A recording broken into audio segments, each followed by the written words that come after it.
படம் ஓகே நல்லா இருந்துச்சு. நாங்களும் அங்கே அனுபவிக்கிற வழிகளை தான் கொஞ்சம் சொல்லியிருக்காங்க. இன்னும் டீப்பாக போக முடியாது தானே, போயிருந்த இந்த சென்சார் கட்டில் நிறைய போயிருக்கு. பட் சொல்ல வந்த கதையை நல்லா சொல்லியிருக்காங்க.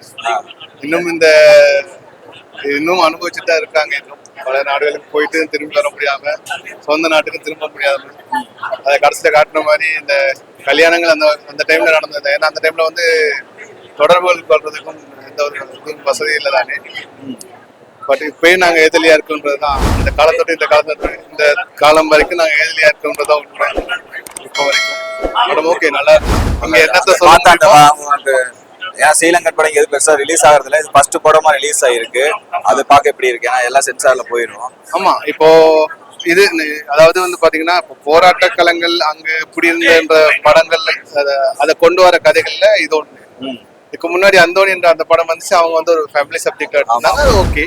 பட் இது போராட்ட களங்களை கொண்டு வரணும், அது முழுசா கொண்டு வர முடியாது. ஏன்னா அது இங்க இந்திய சினிமா பொறுத்த வரைக்கும் சென்சார் கட்டிங்ல அதிகமா வரும் இல்லையா, அதனால. ஆனா இது முழுசா காமிச்சிருந்தா படம் இன்னும் நல்லா இருந்திருக்கும்.